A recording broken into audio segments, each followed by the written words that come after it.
si más nadie hace algo, nosotros debemos.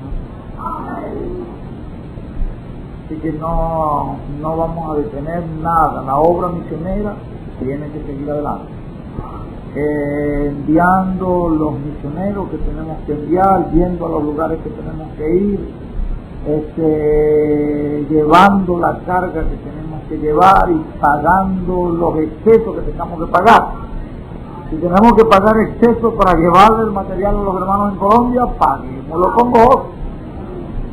Si tenemos que pagar el pasaje, paguémoslo con gozo. Todo lo que tengamos que llevarle, no dejemos de llevarlo porque estemos haciendo otra cosa, sino hagamos eso que estamos haciendo, más todo lo que teníamos ya por delante que hacer. Ahora fíjense ustedes, no quiere decir que nos detenemos en una cosa porque estamos haciendo otra, no. Seguimos haciendo la que estamos haciendo y la que se nos impuso que hiciéramos, la seguimos haciendo. Y cuando ya terminemos eso y empecemos otra, pues seguimos con esa y con la otra. Y así tenemos que seguir, no nos vamos a detener. Esperamos que el Señor nos ayudará. Y orando mucho por nuestro hermano pastor, que Dios le siga aumentando la visión y la fe y el valor, porque eso es lo que nos dice la Escritura, de lo cual estuvimos también hablando en una de estas ocasiones, que si un viernes de esto o algo así estuvimos hablando. Esfuérzate y sé valiente, y no temas, que yo estaré contigo. Y esas palabras son para el pastor y para la congregación, porque al ser para el pastor son para todos nosotros. Nosotros estamos juntos con el pastor formando un solo cuerpo.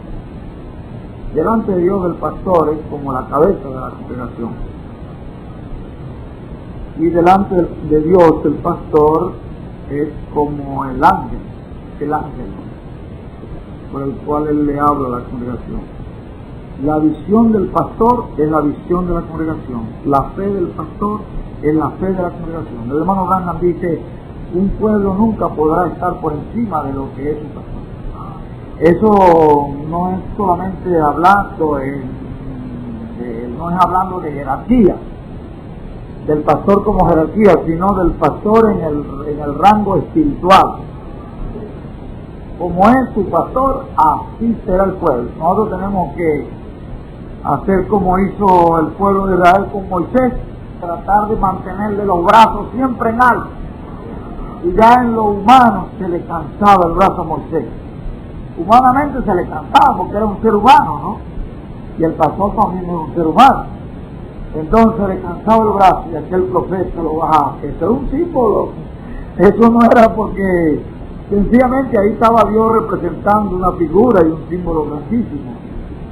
Porque sencillamente Dios podía seguir sin los brazos de Moisés abajo o arriba y vencer. Pero Dios estaba mostrando un simbolismo. Entonces Él le dijo, levanta los brazos.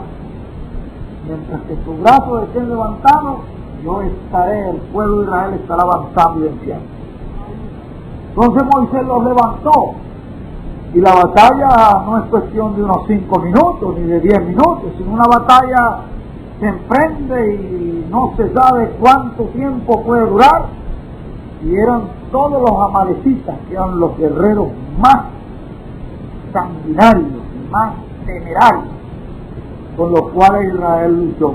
Los amalecitas que representan la carne, espiritualmente representa la lucha de la carne en la vida del creyente.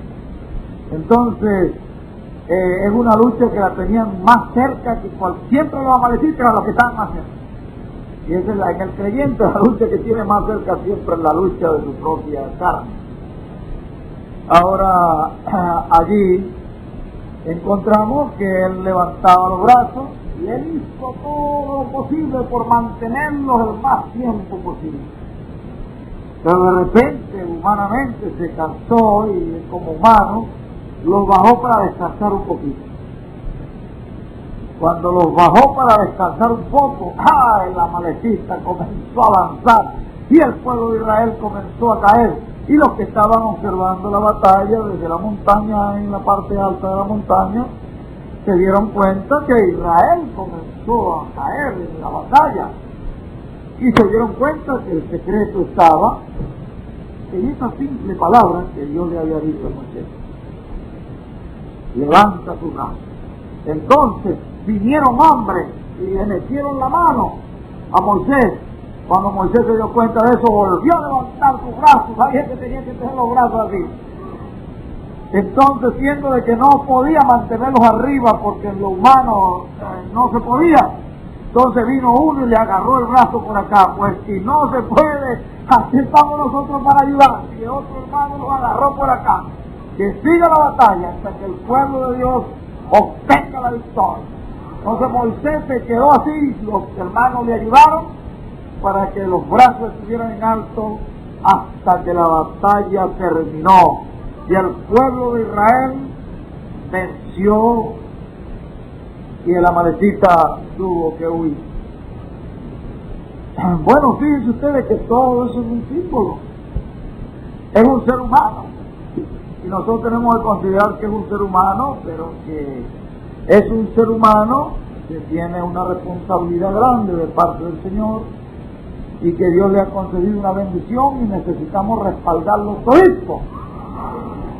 Y no se vayan a ustedes a extrañar por algún trabajo que tenga que ser puesto en las manos del hermano Palacio en el futuro, y que sea un trabajo duro, difícil. Él no debe tener temor, ni miedo, nada. Avanzar con toda la potencia. ¿Y nosotros qué vamos a hacer? Respaldarlo todito. Así que si Dios le habla pronto y le dice: hay otro trabajito que tú tienes que hacer, pues la iglesia tiene que aceptar que así es. Cuando llegue ese tiempo, yo nada más que le estoy asomando eso aquí para que te vayan orando por su pastor, porque a lo mejor hay otros trabajos y otras cositas, y él tiene que seguir adelante. ¿Qué vamos a hacer nosotros? Pues yo espero que él no se vaya para atrás nunca, sino que va a seguir todo el tiempo adelante, pujante, fe, valiente. Bueno, es una parte muy importante que oremos por el pastor. Y hasta ahora, pues, el hermano Palacio, en todo este trabajo que estamos haciendo, pues ha mostrado bastante positividad y ha sido muy positivo en todas las cosas, y estoy muy contento en ver, pues, que él ha tenido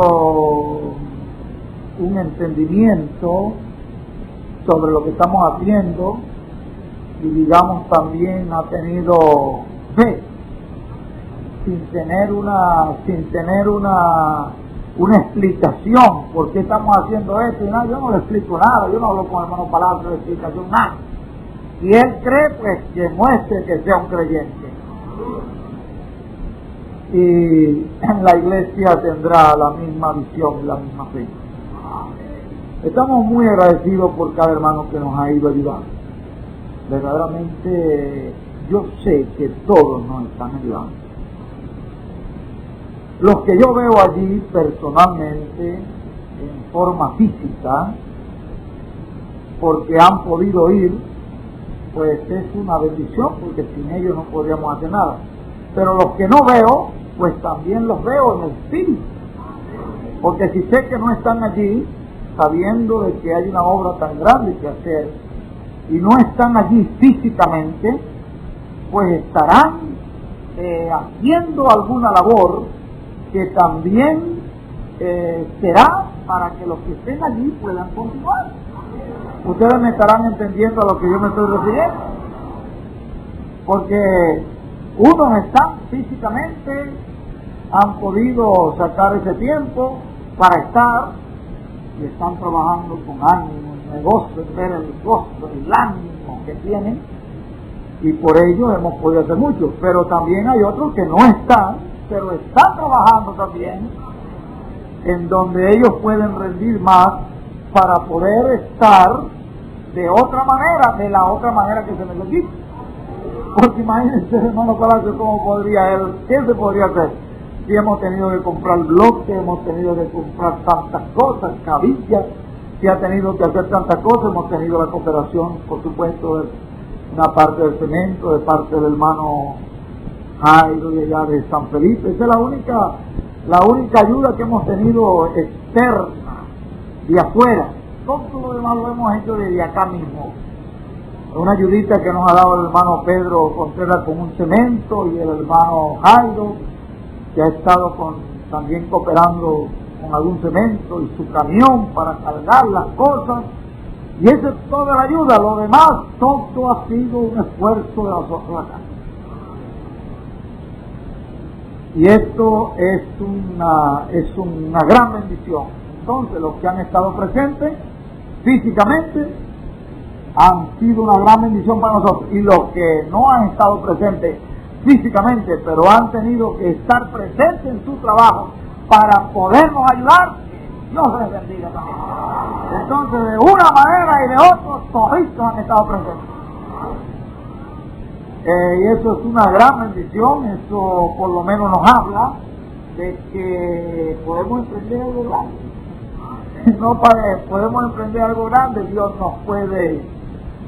nos va a ayudar. Sabemos que no es el hombre el que lo hace, es el Señor, pero el Señor usa al hombre y al ser humano. Toda esta gente pobre, imagínense, ¿cuándo ha sido la obra de Dios de otra manera? Si la Biblia nos habla de los apóstoles y de la gente primitiva, y eran todos gente sencilla y pobre. Y Dios dijo, comiencen y lleven este evangelio hasta el fin del mundo, y llegó hasta el fin del mundo. Entonces, fíjense ustedes, así mismo es ahora en el tiempo en que estamos. El Señor nos continúe bendiciendo. No vamos a descuidar ninguna de las tareas. Esta tarde estaremos trabajando allí también, con la ayuda de Dios. Los que saben frisar y los que saben esplillar y todo eso, pues váyanse con su ropita de trabajo. No se llegue allá con ropita de pasear, sino con ropita de trabajar. Y con sus hierritos, si los tiene también, para que nos ayuden en eso, porque ya hemos entrado en esa fase. Los que pueden estar, por supuesto, los que no pueden estar por alguna razón u otra, pues nosotros entendemos que están allí con nosotros en el Espíritu, están allí con nosotros en fe. Aunque yo les estaba hablando de la fe, ¿cuándo era que la fe sin obra es muerta? Yo no quiero una fe de palabras, yo quiero una fe de hecho, de acción, algo real, tangible. Esa era la fe que estábamos hablando cuando era el viernes. La fe de acción, fe real, fe que se palpe, que se vea, que avance. Una fe que podamos verla. Bueno, esa parece, no, ahí no estamos con Tomás, ¿no? Sino que estamos con Santiago. La fe sin obra es muerta. Ese fue el tema del viernes. Fe sin obra es muerta. Queremos una fe viva. Bien, también vamos a echar esta tarde quizás una limpieza total y acomodar a aquellos que tienen su camionetita y pueden ayudarnos. Tienen algunas palas, también vamos a tratar de limpiar todo aquello y dejarlo en condición lo mejor que se pueda. Ya se ha avanzado bastante. Yo me ponía a ver la construcción. Gracias a Dios por todo lo que Dios ha permitido que se haga rápido. Gracias a Dios por cada hermano. Dios ha estado también usando ahí a este hermano nuevo, el hermano Víctor, y ayudándole en este trabajo. El interés que él ha tenido allí, esperamos que el Señor le recompense. Y así a cada uno, que Dios nos recompense. Bien, vamos en esta mañana. Yo no les sabría decir si el mensaje va a ser largo o corto. Eso depende de la unción que Dios nos dé en esta mañana. Vamos a abrir en el libro de Pedro, la primera carta de Pedro, en el capítulo 2. Esperamos que Dios nos ayude. Yo voy a tener lo que vamos a ver esta mañana quizás sea historia. El hermano William dijo que el que tenía que contar la historia mejor era que comenzara de una vez, porque después se le iba a hacer muy tarde. Entonces debiéramos de comenzar esta mañana, y ya nos ha sido dicho que la empecemos. Hay un trabajo muy grande por delante para hacerse, después yo les hablaré. Bien, vamos a ver en Primera de Pedro 2, primera carta del apóstol Pedro, el capítulo 2.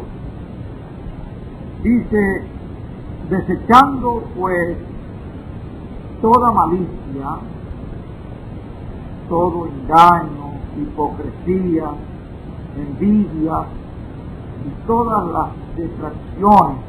Eso es murmuración. Distracciones son murmuraciones. Desead como niños recién nacidos la leche espiritual no adulterada, para que por ella crezcáis para salvación, si es que habéis gustado la benignidad del Señor, acercándonos a Él, piedra viva, desechada ciertamente por los hombres, mas para Dios escogida y preciosa. Vosotros también, como piedras vivas, sed edificados como casa espiritual y sacerdocio santo, para ofrecer sacrificios espirituales aceptables a Dios por medio de Jesucristo. Esta parte allí, muy importante, el verso 4, vuelvo a leerlo: acercándonos a Él, el verso 4, acercándonos a Él.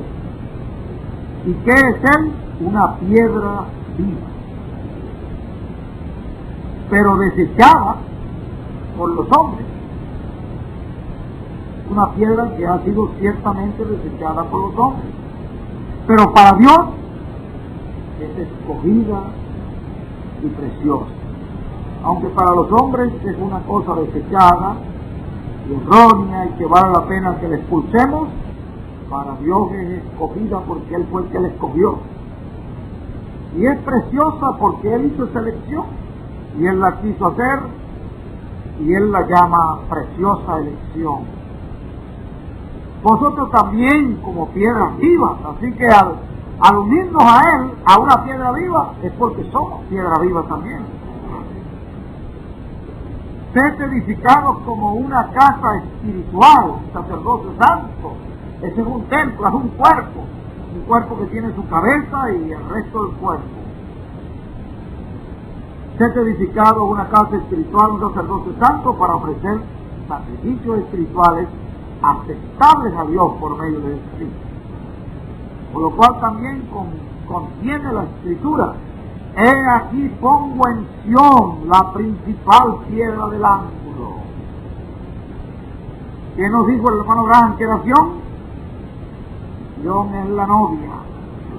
Pongo en la novia la principal piedra del ángulo. Así que era en la novia donde tenía que aparecer esa principal piedra del ángulo. No podía aparecer por allá en otro lugar. Tenía que aparecer entre la novia, porque así estaba escrito. Escogida, porque Él la escogió. Y preciosa, porque es una elección divina. Y el que creyera en Él no será avergonzado. Este es algo grande. De ese pedacito pudiéramos predicar, pero seguimos adelante. Que creyera en Él no será avergonzado. Para vosotros, pues, los que creéis, Él es precioso. Para los que creéis, Él es nuestro precioso hermano. Pero para los que no creen, de una piedra que los edificadores han desechado, y ha venido a ser, pero ha venido a ser la cabeza del ángulo. Para los que no creen, es una piedra de tropezadero.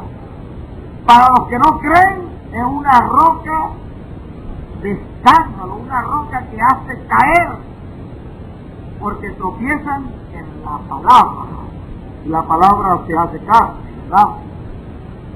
Siendo desobedientes, a la cual fueron también destinados, fueron predestinados para eso. Pero los elegidos fueron elegidos para creer. Bendito sea tu nombre, Dios Todopoderoso. Te rogamos en esta mañana que nos ayudes, nos bendigas, y a través de esta palabra, Señor, tú nos edificas. Esperamos tu ayuda, Padre, tu bendición para todos los que estamos acá. Si alguno está con dolencias y enfermedades, tú retires toda enfermedad, toda dolencia, para que pueda escuchar tu palabra con libertad. Si alguno está con pesar en su corazón y tristeza y angustia, quita toda angustia, Señor, de tal manera que pueda hacer oída tu palabra con toda libertad. Queremos darte gracias por esta mañana que nos concedes estar aquí. Te damos gracias también por el hermano Palacio, la visión que tú has puesto en su corazón para hacer todo este trabajo que se está haciendo. Ayúdale, Señor, para que todo sea terminado y sea hecho lo mejor que debe ser hecho. Bendícenos grandemente en todas las cosas. En tu nombre maravilloso, Hijo de David, William Mario Castro. Amén. Dios nos bendiga. Creo que puede estar, hermano. Esta mañana esperamos que el Señor nos ayude grandemente. Yo el tema que le he puesto es la sexta edad del sol. Quizás al final pues veremos por qué he tomado este tema, y realmente tengo que confesar que no tengo nada que decirle a usted, y gracias a Dios por eso. Yo espero que sea de lo que ya ha sido hablado por el Señor.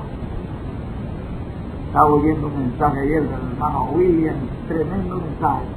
El hermano Palacio, pues yo pensaba que lo iba a poner hoy en la mañana. No habíamos hablado nada de esto, yo pensé, quizás el hermano Palacio iba a poner ese mensaje hoy en la mañana. Y me hubiera gustado volverlo a oír. Ahora parece que va a tener que poner ese y el otro, ¿verdad? Los dos juntos. La verdad es que va a ser bien difícil para ustedes escuchar dos mensajes de ese largo, como son largos. El hermano William está hablando en ese mensaje que lo que estaba pasando allá en el huerto del Edén, cuando el Señor bajaba allí y hablaba con el hombre allí, es algo grande, ¿verdad? En el huerto del Edén, cuando Dios bajaba y estaba ahí hablando con el hombre allí en esa forma teofánica, porque el hombre no tenía impedimento para Dios bajar y conversar con él, y se paseaba Jehová, dice la Biblia, por el huerto. ¿Y a quién venía él a visitar allí? Venía a visitar su obra, su creación. Y él se gozaba en hablar con su creación y en andar con su creación allí. Y saben ustedes, él dice, hermano William dice, que eso mismo, dice que ahí no tenía derecho de hablar más nadie que él. Y los demás solamente oír lo que Dios tenía que decir. Entonces él dice, eso es lo mismo, eso que estaba en el huerto de Edén, es lo mismo que estaba en el monte de la transfiguración. Imagínense, lo mismo, dice, en el monte de la transfiguración lo que había otra vez era un regreso al huerto de Edén, momentáneo allí, Dios allí con la creación suya. Ahí estábamos nosotros representados, dice él, en los creyentes que estaban allí, en la arriba, en el tope de la montaña. En esos creyentes estábamos nosotros representados allí, y Dios estaba hablando. Dice él, pero uno de ellos quiso que él también quiso ser oído también. y quiso también dar su opinión. Yo dije, ¡ay, Señor, líbrame! Cuando yo oí eso, dije, ¡ay, Señor, líbrame! No me deje caer en ese disparate. Y si uno de los que estaban ahí observando dijo, oye, pero yo veo esto tan bonito, veo esto tan hermoso, que yo considero que sería bueno que acá hagamos 3 enramadas, 3 pabellones, y comenzó a dar su opinión y él quiso ser oído. Y cuando él empezó a hablar estas necedades, no es necedad, una pila de disparates, que cuento de pabellones, inspecciones allá, que esos pabellones, esas enramadas que él quería hacer allí son tipos de denominaciones. Una denominación con la ley, otra denominación con los profetas, con Elías, y otra denominación con Jesús. Y como sea hecha, la denominación es denominación y después es la palabra de Dios. Es el hombre hablando, y no queremos el hombre hablando, queremos a Dios hablar. Entonces ahí empezaron a surgir esas opiniones y la voz de Dios tronó desde el cielo. La potencia de Dios bajó y dijo, allí está el que deben oír. Allí está mi hijo. A él oír. Qué cosa más tremenda, hermano. Cosa más tremenda poner a nosotros a dar opiniones y a dar ideas. Mejor es dejar que Dios hable lo que tiene que hablar. Y de allí salió esa voz, interpretaciones humanas y cuestiones que nosotros querramos dar. Salió esta voz autoritativa, hermano, la voz divina. Y digo, ¿quién es el que quiere hablar aquí? ¿Quién es el que quiere discutir conmigo aquí? ¿Quién es el que quiere darme consejos y empezar a aconsejarme? Y empezar a darnos opiniones aquí ahora de que si esto es bueno, o hay que hacer esto, o hay que hacer aquello. No tengo yo allí el que tiene que decir lo que hay que hacer. Entonces, ¿quiénes son estos que quieren decir lo que hay que hacer? ¿Quiénes son estos que son los que quieren ahora dirigir y decir qué es lo que hay que hacer? Allí tienen uno que diga a él qué es lo que hay que hacer y hagan lo que él diga. Eso es algo tremendo. Yo oyendo ese mensaje ahí dije, ay Señor, quítame del medio, Señor. No nos dejes a nosotros ponernos a dar opinión. Vamos a decir exactamente lo que Dios está diciendo. Por la persona que él ha dicho, escúchenlo a él. ¿Por qué? Porque él tiene mis planes, él tiene mis propósitos. ¿Por qué? Porque a él le he mostrado los planos de lo que yo, del edificio. Él tiene los planos del edificio, él sabe cuántas cositas hay que hacer. Él sabe, él tiene todos los planes de todo lo que hay que desarrollar por delante. Entonces no se me le anticipen. No se pongan ustedes a hacer enramadas por allí. Hagan lo que él diga en el tiempo en que él lo diga, cuando él lo diga. En la hora que diga hay que hacer esto, hay que hacerlo. Bueno, esto es algo tremendo. Eso es más allá de lo que yo les puedo estar explicando a ustedes. Eso es algo muy maravilloso. Yo dije, ay Señor, no voy a tener yo por ahí una opinión o algo, entonces vayamos a echar a perder las cosas. Queremos decir exactamente lo que está haciendo Dios. Que hay que hacer esto, que no sea por opinión del hermano Bermúdez ni del hermano Palacio, y el hermano Palacio está consciente de eso, y yo estoy consciente de eso, sino porque Dios vio que hay que hacerlo, dónde hay que hacerlo, cuándo hay que hacerlo, y todo eso. Bueno, allí surge la voz del cielo y dice, a él oí. Bueno, ¿y quién era el que estaba allí? Dios manifestado aquí en la tierra. Este planeta Tierra es uno de los planetas más chiquitos que hay de todos los planetas. En todo el cosmos, en todo el, ¿cómo llaman? En todo el universo, uno de los más chiquitos. Dicen que algunos lo comparan como un grano de arena. Comparado con el universo, este planeta viene siendo como un grano de arena. Y un grano de arena, hermano, yo me lo pongo aquí en la punta del dedo y usted no lo ve. Una cosa minúscula. Pero así es comparado cuando se ve el universo. Sin embargo, el hermano Branham habla de ¿cómo llaman? De Einstein, ¿no? Que dice que Einstein empezó con su física a descubrir cosas, y empezó ese hombre a descubrir cosas, y a descubrir cosas, y él dice, si el hombre sigue por allí, por ese camino, hubiera tenido algo que decirnos. Y Einstein dijo, si el hombre descubre cuál es el centro del universo, si llega a descubrir a alguien cuál es el centro del universo, mire, puede crear mundos y hacer cosas muy grandes. El hermano Branham dijo, esto es tremendo si un hombre llega a descubrir cuál es el centro del universo. Pero el hermano Branham después nos dijo cuál es el centro del universo. ¿Ustedes se dan cuenta?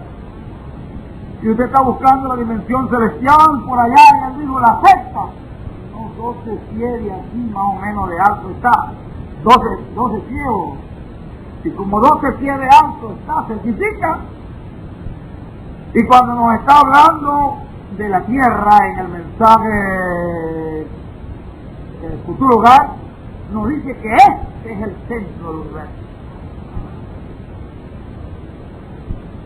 Ahora, un hombre que llegue a conocer el centro del universo puede hacer cosas increíbles. Póngale cuidado a eso. Si usted llega a descubrir el centro del universo, ¿por qué? Porque en el centro del universo es donde estará Dios.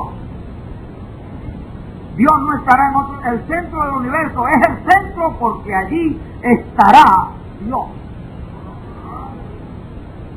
En el centro del universo será donde se llevarán las más grandes batallas entre ese campo, y Dios será el vencedor siempre contra ese ángel caído. En el centro del universo es donde se realizarán las más grandes proezas de Dios. ¿Ve usted cuál es el centro del universo? En el centro del universo ahí estará Dios. Entonces Dios hará que esa dimensión invisible se haga visible, pero está aquí mismo. No tenemos que viajar muchos kilómetros para allá, está aquí mismo. Entonces se hará visible. ¿Y qué hará Dios en el centro del universo? Pondrá su trono, y bajará Dios en su trono, y entrará en su trono, y reinará en su trono desde el centro del universo. ¿Cuál será el astro que será el centro del universo? Donde estén puestos los pies de Dios, por donde Dios camine. Entonces Dios bajará, caminará en el centro del universo, visitará su gran obra, la obra de sus manos, andará con el hombre, vivirá con el hombre en el huerto del Edén, otra vez paseando Dios con el hombre, otra vez Dios caminando con el hombre, como fue en el principio. Ahora imagínense, cuando ustedes oigan es un mensaje tremendo, yo estaba oyendo así chispito y ¡ay, Señor, esto, ayúdenos en esto! Ahora el hermano Vera nos llamó anoche, y el hermano Vera fue que le mandó ese mensaje a usted, ¿verdad? Y sin embargo él nos habló, nos dijo, hermano, aquí hemos recibido un mensaje del hermano William, esto no tiene parangón, no hay comparación con esto, decía, esto es lo más grande que hemos oído. Y yo, bueno, hermano, estoy ya ansioso de llegar allá para ver si nos ponemos a escucharlo. Vamos a la reunión, es a oír ese mensaje. Por supuesto, yo estoy llevándole una cantidad de cinta grabada, estoy llevándole folleto, estoy llevándole todo esto. Y estoy haciendo esto porque me ha sido dicho que lo haga. Y he visto la mano del Señor en esto porque es el Señor el que ha dicho que se haga. Y en cada cosa que Dios nos diga que hagamos, si emprendemos aquella cosa, seremos prosperados. Porque Dios no va a dejar atrás nada de lo que Él ha dicho que se ha hecho y que después lo deje abandonado. salvo de que nosotros nos descuidemos y Dios tenga que mudar el candelero de su lugar. Pero esperamos tomar las palabras de la sexta edad de la iglesia, donde nos fue dicho: retén lo que tienes, para que ninguno tome tu corona. Retén lo que tienes. Aleluya. Bueno, vamos a ver si más adelante hablaremos de eso. Vamos a volver al tema, porque la verdad es que si nos ponemos a hablar de este mensaje que estamos oyendo ayer, tenemos que cambiar el tema por completo. Y tendríamos que empezar a hablar de todas estas grandezas. Yo considero que era algo extraordinario. Yo considero que era algo grande lo que estaba oyendo a través del mensajero en el día de ayer. Bueno, es una bendición que les está por delante todavía a ustedes, así que ya vayan preparándose para el próximo domingo. Yo creo que algunos se van a desesperar y antes del domingo ya van a querer escucharlo, ¿verdad? Bueno, de alguna manera hay que hacer el esfuerzo por escucharlo lo más pronto posible y no se cansen si no tienen que volver a escuchar, porque es una bendición muy grande. Usted no va a captar todo lo que está allí de una sola vez. Usted va a oír allí eso, pero usted lo volverá a oír 10 veces más y después usted se dará cuenta que usted está aprendiendo todavía. El hermano Branham dijo, hablando de esta pirámide de las edades, no sé si por ahí hay una pirámide, ¿verdad?, de las edades. No hay. Una pirámide no tiene por allí, ¿verdad?, de las edades que se pueda. No sé si la podemos colocar aquí para hablar de esta pirámide. El hermano Branham dijo que esa pirámide nunca fue coronada. Él dijo que esa pirámide de las edades, hubo un profeta que nos mostró todo el cuadro de la obra divina a través de una pirámide, y ese fue el profeta Enoch. Y el hermano Branham dice que esa gran pirámide que está en el centro de la tierra y está colocada en un lugar donde no proyecta sombra, y solamente un hombre con revelación divina pues pudo saber cuál es el mero centro de la tierra. Porque ¿qué hombre podría saber eso más que el mismo Dios?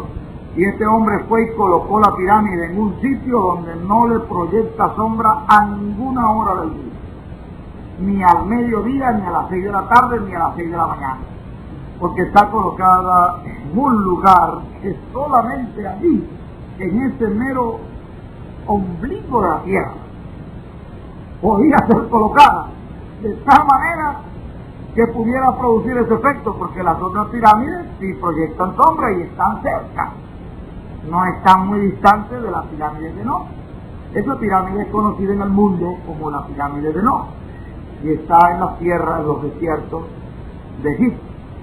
El hermano Branham creo que estuvo allí más de una vez en esta pirámide, y los profetas, por supuesto, como un profeta, él se interesó mucho por conocer muchos de los fenómenos. Ahí está descrito todo en esa pirámide, que es antiquísima, pero esa pirámide tiene una particularidad, que no le fue puesta la piedra de corona.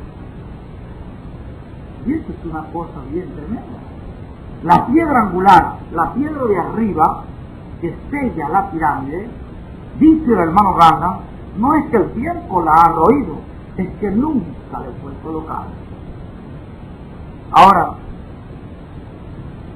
porque la piedra de corona, ¿por qué no le fue colocada? ¿Saben ustedes por qué? Porque fue desechada. La piedra de corona fue desechada. Eso fue lo que aconteció con la piedra de corona, fue desechada. En las 7 edades hebreas, el hermano William nos explicó sobre las 7 edades hebreas. Ustedes ven que él dice que el primer mensajero de las edades fue Samuel, el segundo mensajero fue Elías. Ese mensaje ustedes lo oyeron aquí. Se lo pregunté a varias hermanas y no se acordaban, pero fue oído aquí. Las 7 edades hebreas, o las 7 edades del jubileo. El primer mensajero de la edad hebrea fue Samuel, el segundo fue Elías, el tercero fue Eliseo, el cuarto mensajero fue Isaías, el quinto fue Jeremías, el sexto fue Ezequiel, y el séptimo mensajero de la edad hebrea fue Juan el Bautista. El hermano William es el que nos describe todo esto, así como el hermano Branham nos mostró los mensajeros de las edades gentiles. Al mensajero de Israel le tocaba mostrarnos cuáles eran los mensajeros de la edad hebrea. Entonces, cuando apareció Jesús de Nazaret, él era la piedra de corona.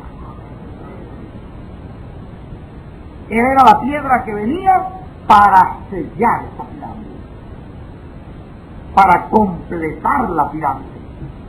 Él es la piedra. Por eso es que él habló allí cuando sucedió un caso, cuando construían el templo, ¿verdad? Cuando construían el templo había una historia en el templo de Salomón, que ustedes saben ya lo que dice la Biblia, que el templo de Salomón fue hecho con piedras traídas de distintos lugares. Las canteras estaban a distancias grandísimas y eran traídas de por acá, y eran traídas de por allá, y eran traídas de por acá.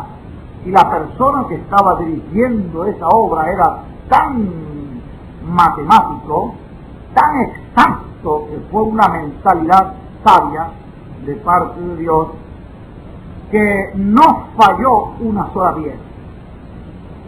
Así que él se agarró un mapa o agarró un plano y dio tantas piedras por tanto de tantos codos como ellos, la medida que ellos tenían, por tanto, háganme tantas así, háganme tantas así, háganme tantas así. Y la piedra angular, la piedra de corona. Entonces, cuando llegaban esas piedras, dice la Biblia, fue hecho el templo de Salomón sin que nadie diera un golpe de martillo. Así que ahí no se oía ninguna clase de ruido. Dice que cada uno venía y colocaba la piedra exacta. Iban colocando exacta, iban colocando exacta. Entonces terminaban esa pared y venía la otra línea y allí iban colocando esa piedra y todo venía parecido. Una cosa matemática, una mente sabia estaba detrás de aquello y era la mente de Dios. Pero cuando estaban colocando esa piedra, cuenta la historia que hubo una piedra que no le cuadraba por ningún lado. Sí, la iban a poner para acá, no sirve. Esta piedra está mal hecha, dijeron los edificadores. Esta piedra la han mandado de la cantera, pero la han mandado fuera de... No sirve. Esto no cuadra por ningún lado. Entonces agarraron la piedra y la desbarrancaron para que no les estorbara ahí en la obra del trabajo. Agarraron y le echaron por el monte de Cedrón, por el arroyo de Cedrón, por ahí para abajo, por ese despeñadero, por ahí le echaron para abajo y la botaron. La piedra que nos está estorbando aquí en el trabajo, hay que botarla, hay que sacarla de en medio de nosotros.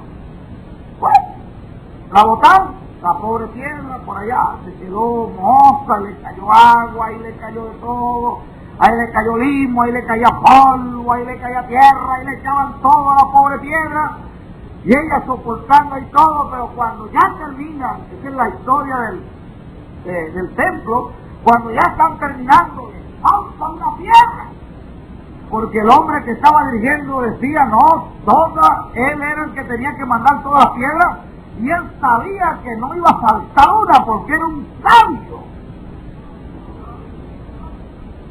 No había hombre sobre la tierra con esa sabiduría. Entonces, falta una piedra, que no puede ser. Yo he ordenado todas las piedras. Falta una piedra, y es la piedra principal. Es la piedra que cierra el ángulo. Es la piedra que va en este ángulo. No aparece. Parece que hubo unos cálculos errados en el hombre que estaba dirigiendo esta piedra. Y el hombre dijo, no, señor, todo esto fue mandado a hacer. Yo hice todo, aquí está. Esa piedra tiene que haber estado. dice uno, ¡ah! No será la piedra aquella con la cual tropezábamos todos, íbamos para allá y ¡pam! Tropezábamos con ella, por acá, y así resolvimos echarla por el barranco. Aquella piedra de tropiezo que estaba aquí, ¿no será esa?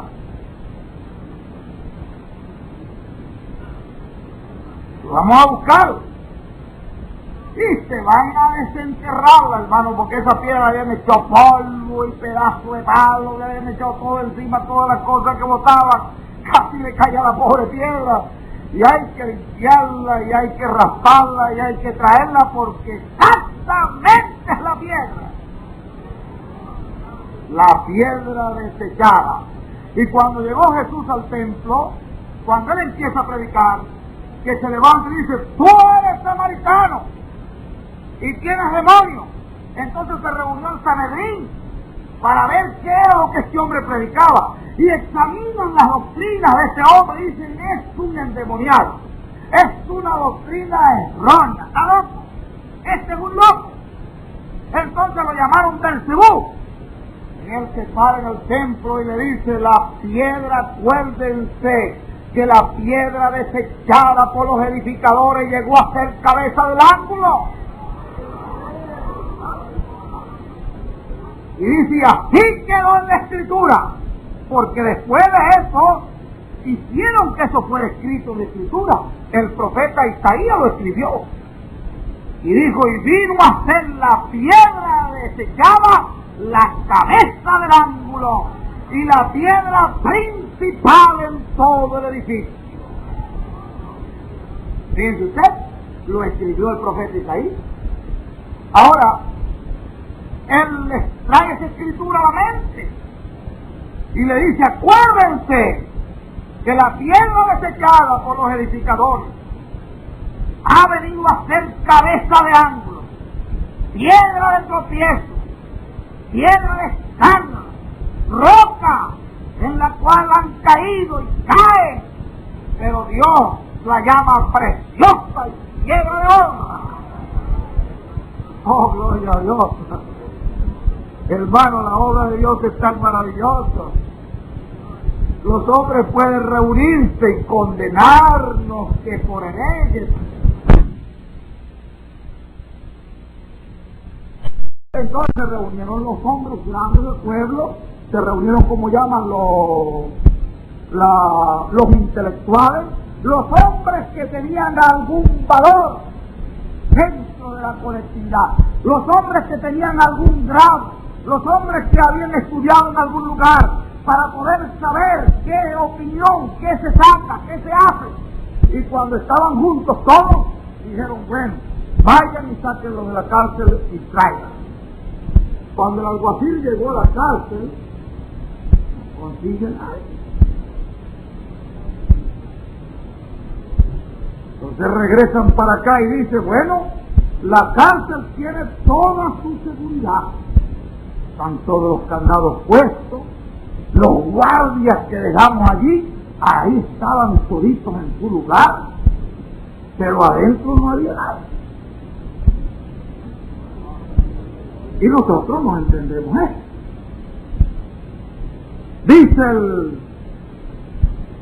Dice allí el sumo sacerdote, ¿y qué? ¿Cómo? ¿Qué es lo que tú estás diciendo? Pero en esto dice que llega una noticia del templo y dice, mire, llega un hombre todo asustado allí y en el Sanedrín y se mete así de golpe, mire, ustedes dieron orden de soltar a esta gente, los que ustedes metieron ayer en la cárcel, allá están en el templo enseñando desde la mañanita.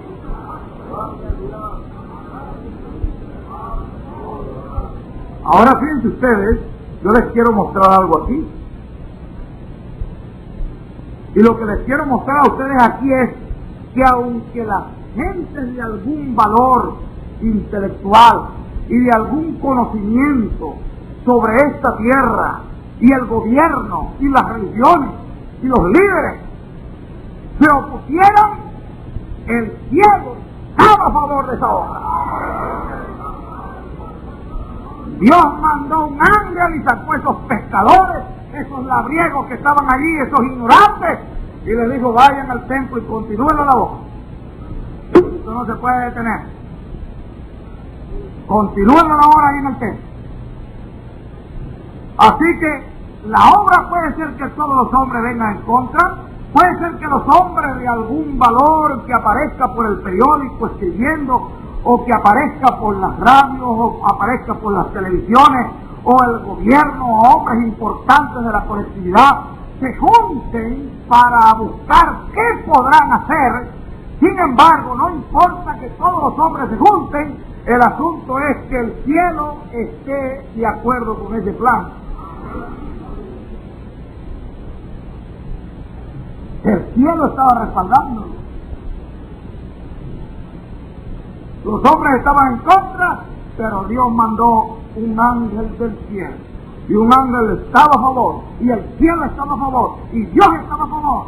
Entonces lo sacaron de la cárcel para que siguieran su trabajo. No se puede detener esto porque el tiempo es breve y hay mucho que hacer. Y fueron allá y los trajeron del templo hasta el Sanedrín y los azotaron y los volvieron a paliar. Ni siquiera le preguntaron: ¿y cómo hicieron ustedes para salir de allí? ¿Y cómo fue esto? ¿Qué pasó? No se pusieron a indagar. ¿Qué fue lo que pasó? Entonces ellos le hubieran dicho: el Señor está con nosotros.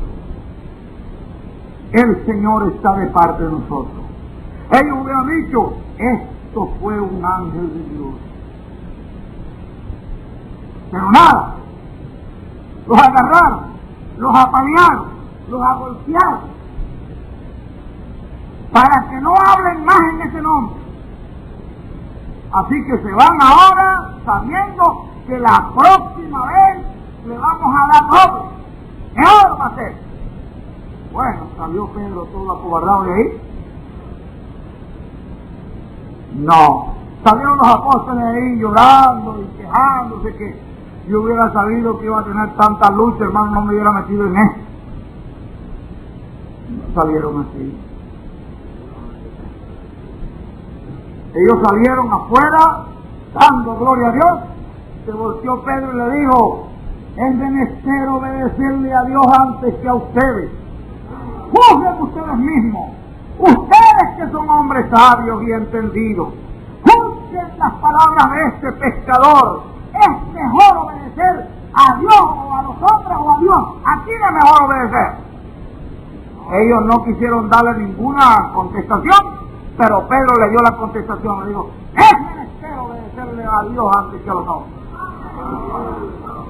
Pues si ellos no la tenían, Pedro la tenía la respuesta. ¿Qué les estoy mostrando yo con esto a ustedes?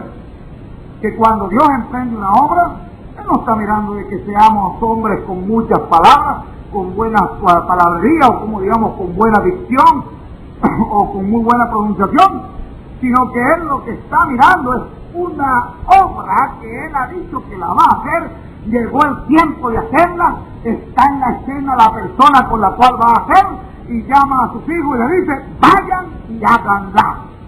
Y punto. Yo estoy detrás de él. Aleluya. ¿Qué más temor? ¿Qué temor va a tener usted? Se avanza por todos lados sin temor. Bien, estamos hablando de...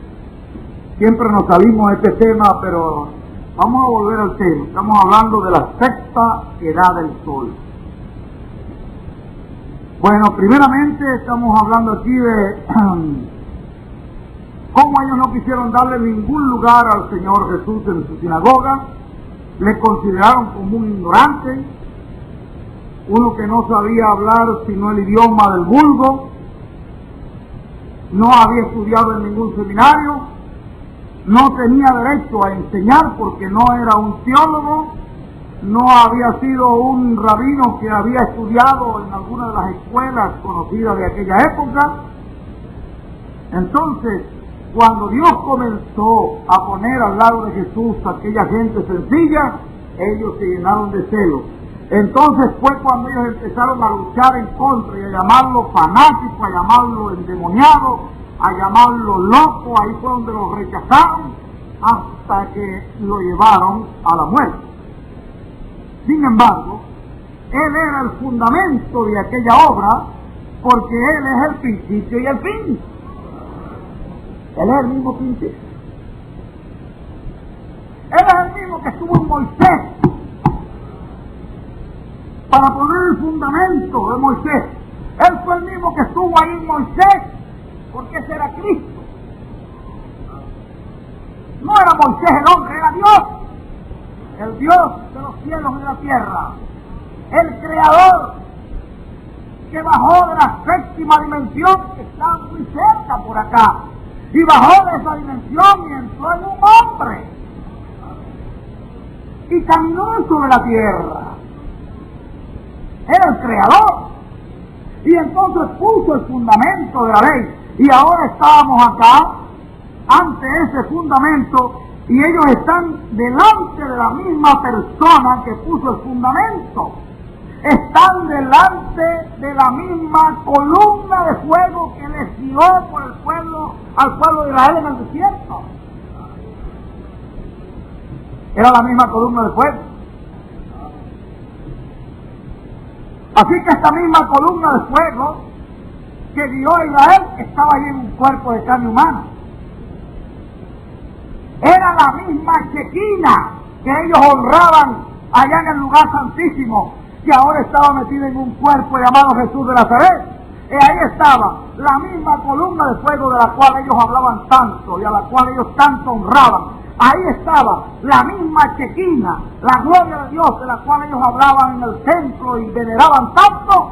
Y ahora estaba allí aquel humilde hombre llamado Jesús de Nazaret, un hombre sin letra, un hombre que hablaba era el idioma del vulgo, porque eso es lo que nos dice Scott.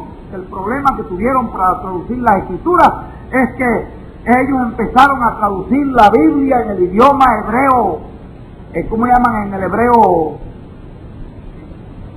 Sí, ese hebreo que estudiaban en las universidades, el hebreo universitario, y resulta que todo eso fue escrito en un hebreo del pueblo, en un idioma más bien llamado arameo, que no era propiamente un hebreo sino el idioma que Jesús hablaba.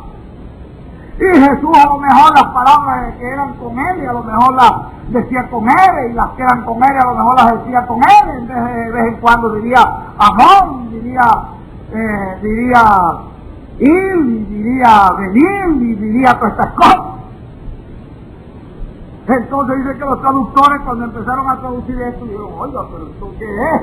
Y no encontraban por dónde traducirla hasta que hubo uno de esos traductores, creo que Lancel, que se llamaba, que empezó a investigar y dijo, pues que estamos traduciéndola en el idioma de la universidad. Y este hombre hablaba, era como la gente del mundo, con todos los errores de la gente del vulgo. Y ellos estaban pensando de que Jesús no podría hablar con errores, sino que hablaría completico. Vamos para acá y vamos para allá. Pero dígame si estuviera hablando para acá, para allá. Sí, esto que no lo entendían hasta que se pusieron a buscar. Y dice, Lanza se puso a investigar. Y dijo, aquí está el secreto, hermano. Hay que buscar el idioma común. Y así pudieron empezar a hacer las traducciones. Ahora fíjense ustedes, ellos estaban ante el mismo que estuvo en Moisés. Ellos estaban ante la misma columna de fuego que honraba y de la cual tanto hablaban, y lo estaban necesitando. Bueno, era Dios. Era Dios, era Cristo en Moisés. Cuando apareció Samuel, ya ustedes pueden ver, esto fue mucho más adelante, ¿no? Porque primero hubo el tiempo, las edades hebreas, cuando la comienza el hermano William, él nos habla primero de Abraham. Dios comenzó con Abraham, ¿verdad? Con Abraham. Y Abraham fue el fundamento, y allí comenzaron los 1954 años, desde que Dios llamó a Abraham, desde la tierra. empezó a contarse el periodo de 1954 años que Dios le dio al pueblo de Israel. Ese fundamento que fue con Abraham y los patriarcas, y después Moisés lo estableció allí, el cual fue Dios mismo en Moisés. Más adelante, cuando ya el pueblo estaba en la tierra, es cuando aparece Samuel. Y cuando aparece Samuel, ya estaba puesto todo ese extraordinario fundamento. Ya el pueblo estaba puesto en la tierra prometida. Pero el pueblo ya había decaído mucho en su fe. Su nivel espiritual había bajado bastante. Ellos querían ser como las demás naciones. Entonces, cuando aparece Samuel, que es el primer mensajero de la edad hebrea, ahora fíjense ustedes que hubo un tiempo de fundamento primero. Noten eso, ¿no? El fundamento con los patriarcas, el fundamento con Moisés, todo ese fundamento no se cuenta como las edades hebreas. Se viene a contar como las edades después de la decadencia, cuando empezó la decadencia espiritual. Eso fue en el tiempo en que Dios levantó a Samuel, porque Elí había metido la corrupción en el templo. Entonces Dios levanta a Samuel. Cuando Dios levanta a Samuel, el pueblo ya quiere ser como las demás naciones. Entonces el pueblo va donde Samuel le dice: queremos ser como las demás naciones. Nómbranos un rey como las otras naciones. Eso mostraba que había una gran decadencia espiritual en el pueblo. El pueblo había empezado a decaer. Para Samuel fue un dolor en su corazón. Y él fue al Señor y el Señor le dijo: dale el rey. Y él le dio el rey conforme a su corazón. Y empezó entonces el período de reinado para el pueblo de Israel.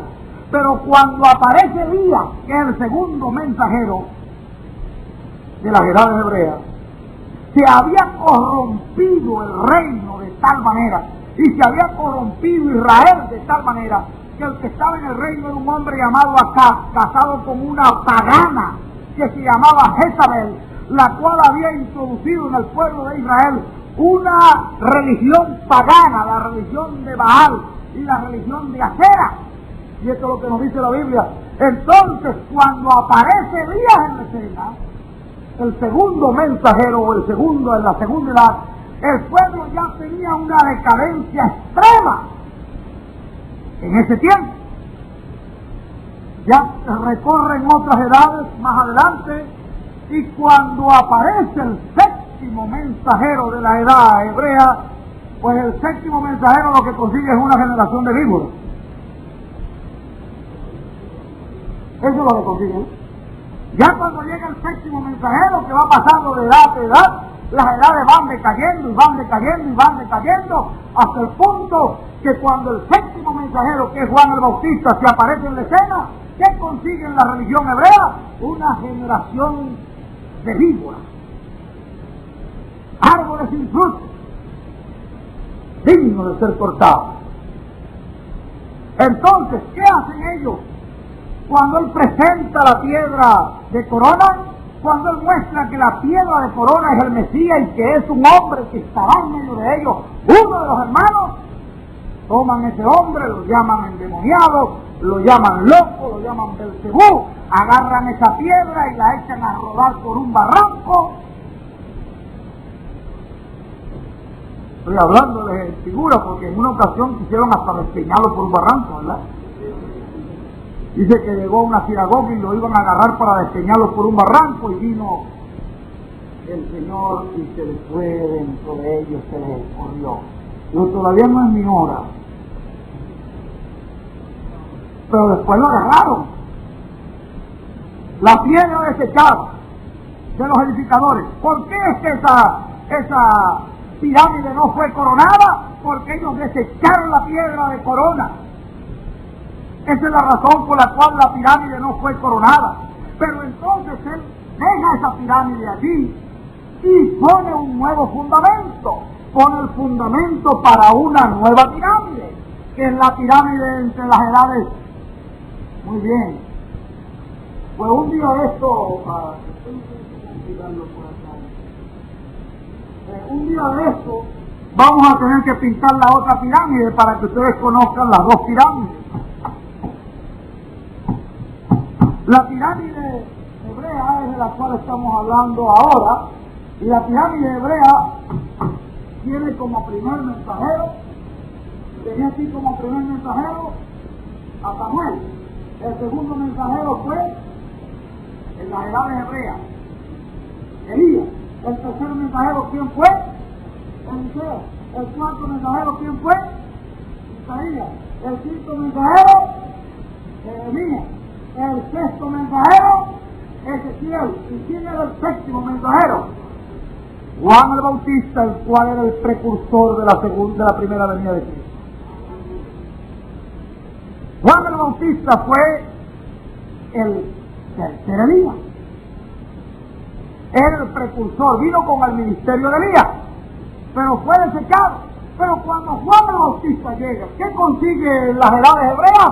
Las consigue con una religión formalista, con una religión esperando al Mesías por allá en las nubes, como el hermano Branham nos lo cuenta, que ellos lo esperaban que bajara por una escalera celestial y que un platillo volador o algo así lo trajera, y que de repente vendría bajando y Dios le daría vuelta al manubrio de la escalera y les diría: mis hijos, hoy les voy a bajar al Mesías, estén muy pendientes, y que esté el sumo sacerdote ahí para recibirlo, y todos los dignatarios y los hombres grandes del pueblo de Israel que aparezcan allí para recibirlo. Esa era la idea que ellos se habían formado de cómo vendría el Mesías.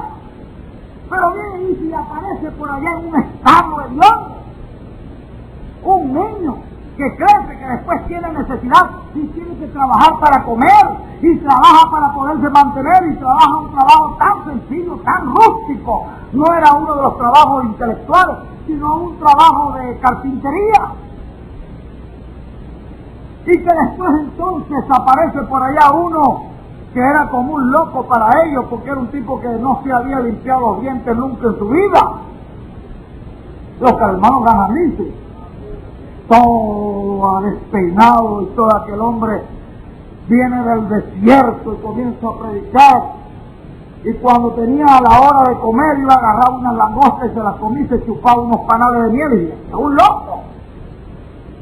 Y hombre, ni come ni nada, y bebes agua del río ahí sin purificarse, no se enferma, como es como un animal. Y hombre, es un loco.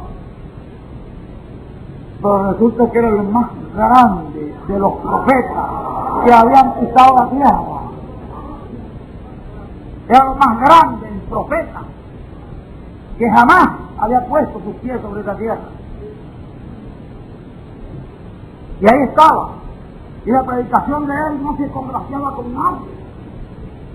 Era una predicación muy cortante. Cuando los veía venir les decía: ¿quién les está enseñando a ustedes a huir del juicio del infierno? ¡Generación de víboras! ¡Será que está puesta la raíz de los árboles! ¡Serpiente! Eso es un loco. Y hombre, nunca en la vida habíamos oído un predicador como este. Bueno, sin embargo, ve lo que dice la Biblia, que Jesús dijo que era lo más grande. No hizo ningún milagro delante de ellos, pero traía un mensaje. Era el hombre enviado para la obra. Venía con un mensaje de Dios, venía con una unción de Dios. No importaba esa manera rara en que él estaba vistiéndose. Eso no era lo que Dios estaba mirando. Dios lo que estaba mirando era aquella generación contaminada, perversa, con una religiosidad. Muchas sinagogas por acá, muchas sinagogas por allá, muchos rabinos por un lado y por el otro, muy bien vestidos con batas largas y batas blancas. Pero cuando Jesús se presenta delante de ellos, le dice: sepulcros blanqueados. Pura religiosidad, pero no conocen al Dios verdadero, no saben nada de Dios, no saben nada de ese espíritu. Oh, gloria al nombre del Señor. ¿Qué aconteció con ellos? Dijeron, este era un loco y este que le está, este otro que él presentó como el Mesías está peor. De todas maneras, lo echaron a los dos. Desecharon a Miguel. Bien, pero él puso el fundamento. Puso el fundamento para la otra pirámide. Entonces se establece el fundamento de la obra de Dios es Jesucristo mismo. Y Jesucristo es la revelación de Dios. Y la revelación es la base de la iglesia. Y ahí estaba el fundamento. La piedra desechada por los edificadores llegó a ser la base, llegó a ser el fundamento, porque Él es fundamento y también es el principio, pero también es el fin. Pero dice que la pirámide siempre, el hermano Branham la pintó despegada la piedra. Porque de ahí en adelante comienza el fundamento, comienza Dios una nueva obra, deja la iglesia hebrea a un lado, para el reloj para los hebreos, los entrega a dispersión, comienzan a ser dispersos por el mundo. Nos dice cuándo será la señal del fin, cuando ustedes los vean otra vez regresando a su tierra. Entonces iban a estar unos cuantos años dispersos. Pero nos dio la señal, cuando ustedes lo vean regresar otra vez a su tierra, juntarse otra vez, vigilen. Comienzan las edades entonces, 50, en el año 53, 20 años después de la iglesia de haber comenzado el fundamento. Comienza la edad con Pablo, y después sigue con Ireneo, con Martín, Colombo, Lutero, Wesley, Branham. Bueno, ya así comienzan las edades gentiles, y yo no tengo que hablar mucho de eso porque ustedes ya saben bastante. Pero el hermano Branham no solamente fue un mensajero de las edades.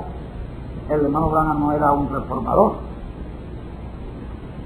El hermano Branham era un profeta.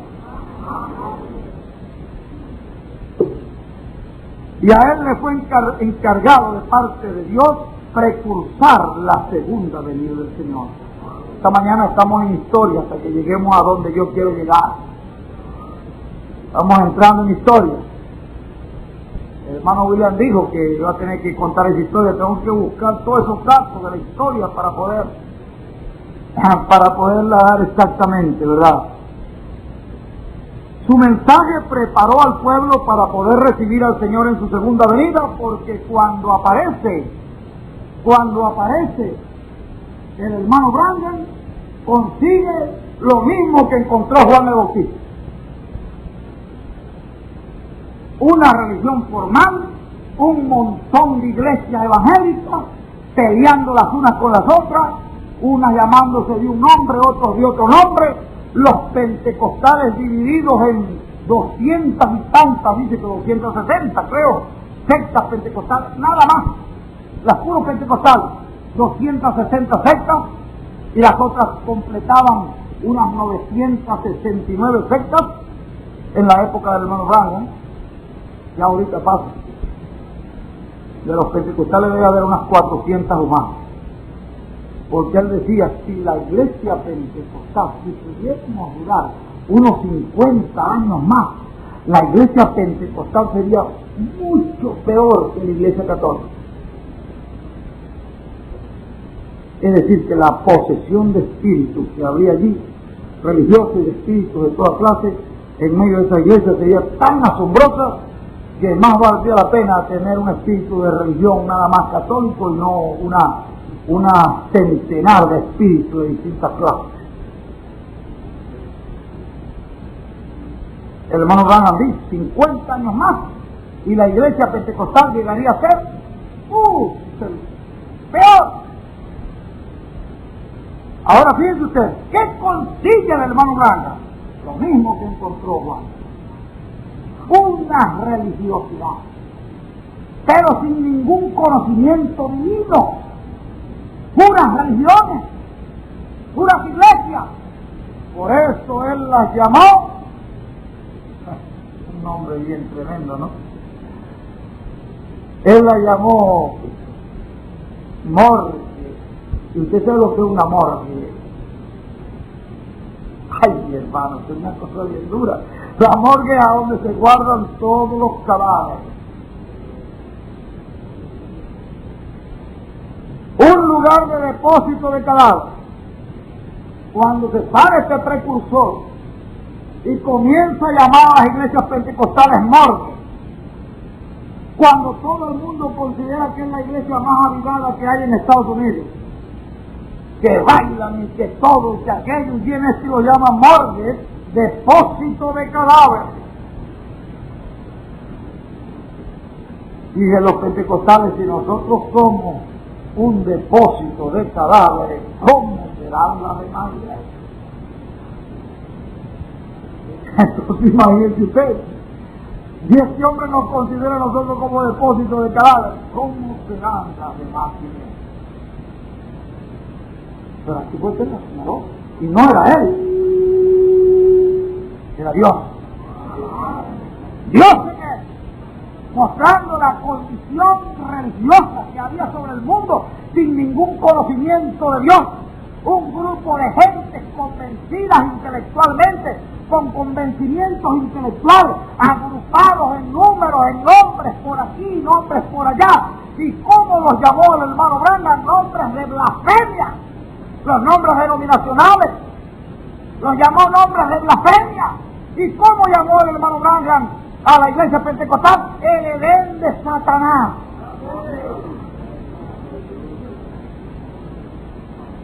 ¿Cómo llamó el hermano Branham a esa iglesia? Nido de huevos podridos. Ustedes saben que se echa la gallina con los huevos, y si los huevos no tienen ninguna vida, viene la cueca y está ahí con esos huevos por días y días y días y días echando hasta que se pudren.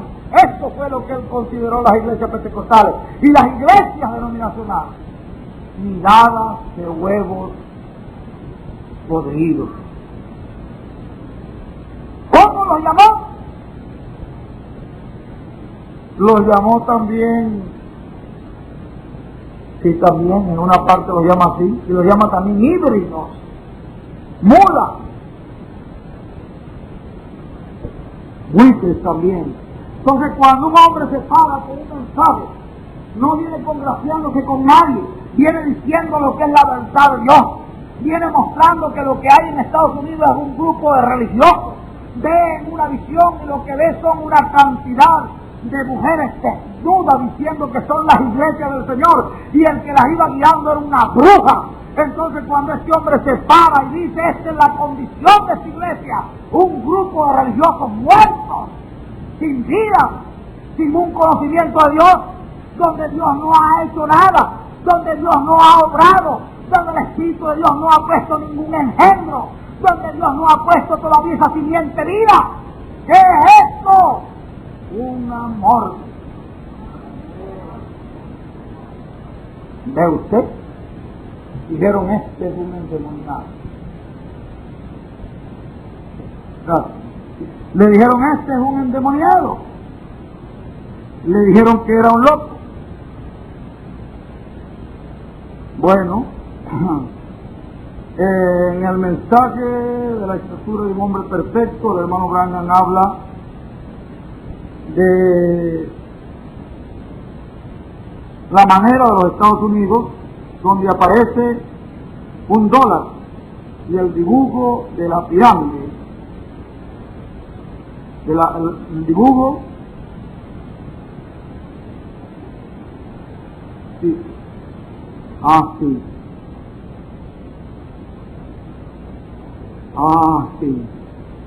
su mismo dinero les hablaba, estaban ciegos, sí. En esa parte allí dice que su mismo dinero les estaba hablando de la condición necesaria. La nación, la iglesia, y esa era la condición de la iglesia. Pero Dios tenía que mandar ese mensaje y empieza a llamar a sus hijos que salgan de esos sepulcros denominacionales. El mensaje del precursor entonces nos llamó a salir de los sepulcros denominacionales. Empezó el gran águila a llamarnos a que saliéramos de esas miradas de pollo, a llamar a los aguiluchos a subir a las alturas, a dejar de comer estiércol y a dejar de comer esas inmundicias de aquí de la tierra para alimentarse de la carne fresca. Aleluya. Así comenzó entonces el mensajero de Dios a traer su mensaje, y ese mensaje empezó a caminar por todos los lugares. Era la simiente de Dios, la simiente palabra, y esa simiente tenía que caer en buena tierra, y era en la buena tierra de esa novia. Aleluya. Y el ángel se fue en el 1965, pero la novia quedó encinta. Dice, y esta no está encinta de una denominación, sino de la palabra que sale de la boca de Dios, de la palabra que ha traído el ángel de Dios. No ha traído su propia idea, no ha traído su propio capricho, sino lo que le fue revelado por el Padre. Entonces, cuando Él trae esa palabra viva y la deja, esa palabra simiente, y esa palabra simiente está en el vientre de la novia hasta que aparece el Hijo. Y en el 1974 comienza el Hijo a asomar la cabeza.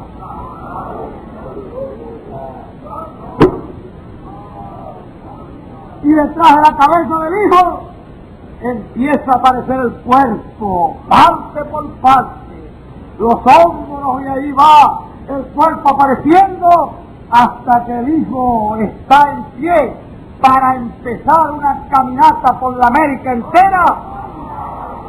¡Aleluya! ¿A traer qué?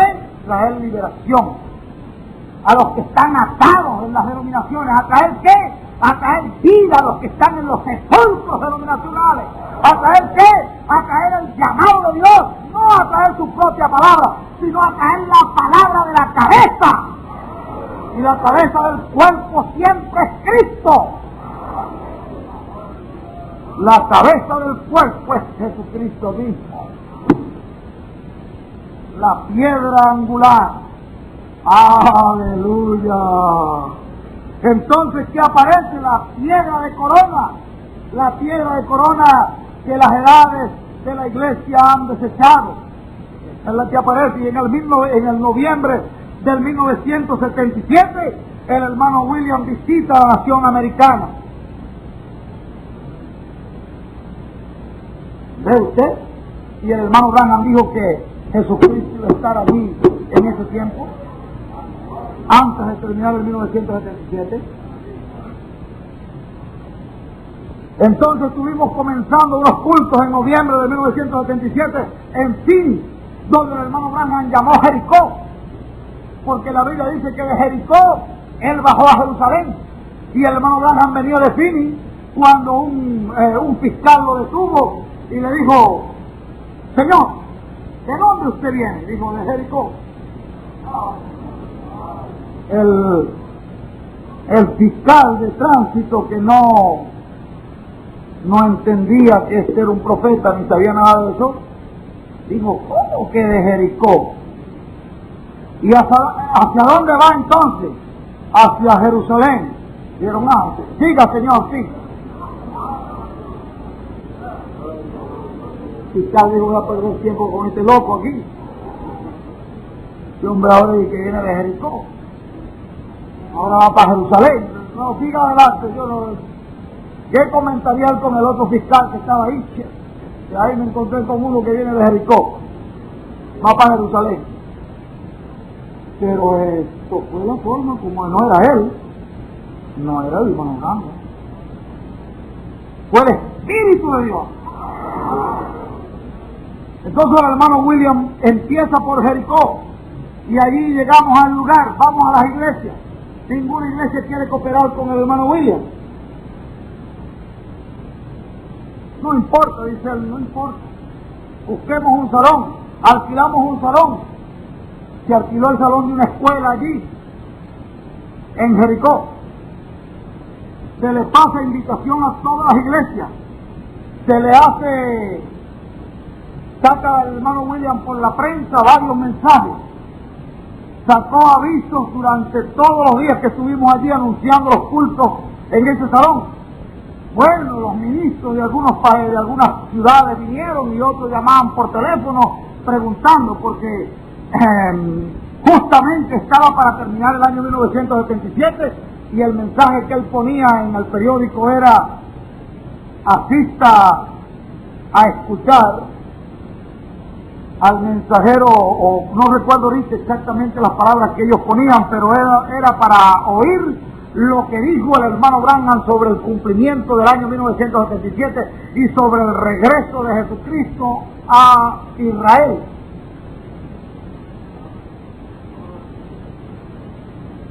La manifestación de Jesucristo a Israel en el año 1977. Pues que vengan a oír lo que dijo el hermano Branham sobre la manifestación del Señor Jesucristo en el año 1977. Y este mensajero tiene el mensaje ya terminando el año y todo el mundo estaba en expectativa. Empezaron entonces los ministros a venir y a llamar por teléfono, y un hermano estaba allí en el teléfono del hotel, se dio en el periódico también el número del teléfono de la pieza del hotel, y él estaba ahí atendiendo llamadas de ministros de diferentes partes preguntando: ¿y quién es el que viene a predicar ahí? ¿Quién es ese que va a hablar ahí en el del 77? Y uno y otro: vengan y escuchen. Bueno, ahí estaba un ministro muy importante ese día. Escucharon al hermano William, pero estuvieron una reacción bastante negativa. Sin embargo, el hermano William predicó allí con toda libertad y les dijo claramente quién era, y les dijo como nunca nos había dicho a nosotros qué ministerio era el que tenía de parte del Señor y quién era esa persona que estaba parada allí delante de él. Y cuando terminó en Jericó les dijo: mañana subo a Jerusalén. Y con eso terminó. Digo: mañana subo a Jerusalén. Bueno, ya nosotros sabíamos que iba rumbo a Tucson. En Tucson ya habíamos ido adelante y habíamos alquilado un salón, ya lo teníamos listo, así que se habían hecho también los avisos en el periódico de Tucson, y ahí entonces aparecieron también los ministros para oír al hermano William hablar, y sin ningún temor les habló, como nunca ustedes ni yo lo habíamos oído hablar, mostrándonos el tiempo en que estaba, mostrándonos el nacimiento del Hijo de la Virgen. Y era nada menos que el cuarto Elías era el padre de ese hijo, pero que el hijo era el quinto Elías, y el Elías de hoy es el Señor Jesucristo. ¿Y qué esperan ustedes? Dice que si el cuarto Elías nos ha dicho que una virgen está encinta, ¿qué esperan ustedes? ¿Que malpara y pierda el hijo? ¿Y Dios que hace parir a otro no parirá?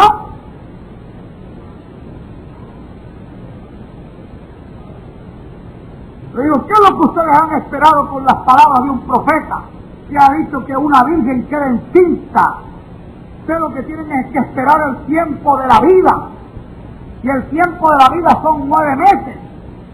Observen desde cuándo ha estado este ministerio, desde el año 1974, hablando todos estos misterios, no el capricho de un hombre, sino lo que viene directamente del trono del Padre, del trono de Dios, lo que sale de la boca de Dios. Ahí les mostró todito. Bueno, yo estaba allí ese día último que el hermano William creo que predicó, y él me había dicho: váyase usted listo, hermano Bermúdez, porque de repente usted es el que va a predicar allí. Le dije: yo, hermano William, sí, póngame a mí a un lado. Yo no tengo nada que decirle a estos americanos. Y él me dijo: ¿esté listo? Y es el serio. Yo le dije: no, usted está jugando conmigo. ¿cómo va usted a pensar que yo voy a predicar, amigo? Esté preparado. Yo voy a pasar adelante. Si el Señor, si yo sigo predicando, dígate tranquilo allí. Pero si de repente yo me paro y le digo, pase usted, no dude por ningún momento. Pase adelante y diga todo lo que Dios le ponga en su boca. Yo dije, bueno, hermano William, oye, yo preferiría que el Señor no hiciera eso, ¿sabes? Yo preferiría que usted siguiera predicando. De todas maneras, váyase listo. Me voy a ir listo, pero voy a ir orando en fe que no voy a predicar. Bueno, parece que Dios me oyó, porque cuando él empezó a predicar, hizo una unción de tal manera, hermano, que aquello era una cosa tremenda. Cuando el hermano William comenzó a predicar en aquel auditorio allí. Estoy hablando del año 1977. Allí es donde un ministro entonces nos llama y nos dice, yo quiero que vayamos a una cena, era la hora de la tarde ya, quiero que vayan a cenar conmigo, les invito, yo quiero que ustedes vayan a cenar. Fuimos a una cena, entonces estando en la cena, él toma un lápiz, ese ministro, un ministro muy importante, muy conocido de ustedes, un ministro americano, y escribe, comienza a escribir los nombres de los ministros, líderes del mundo, y empieza a escribir, empezó con el nombre de él, el número 1, sé que está en el papel el nombre de él, número 1, después siguió así con el número 2, y así empezó con todos los líderes de las diferentes naciones del mundo. Y cuando terminó abajo puso el último, William Soto Santiago. Bueno, lo dejaron de último.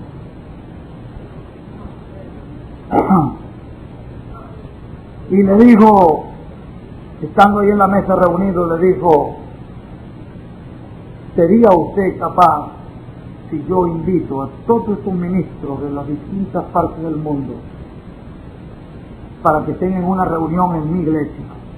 ¿Sería usted capaz de estar allí y exponer ese mismo mensaje y predicar eso mismo que usted ha predicado?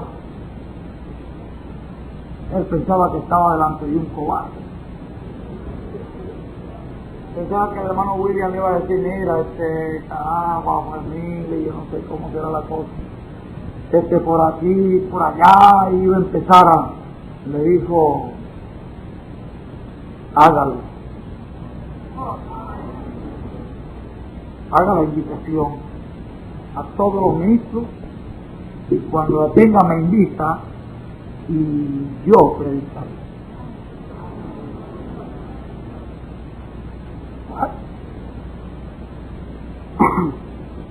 Estoy en historia todavía, ¿verdad? Porque estamos dando la historia de todo esto para los hermanos que no saben lo que han pasado, lo que están llegando ahora, y todo esto, no saben todas estas cosas que han acontecido, que en el 1977 estuvo el hombre allí en el Israel espiritual, pero en diciembre del 1977 el hermano William posaba sobre las tierras de Israel literal. Fue un día en que recibí una llamada, a mi casa urgente, y me decían de parte del hermano William que coja un avión mañana y se aparezca en Puerto Rico, que hay algo muy importante. Yo no sabía qué era. Bueno,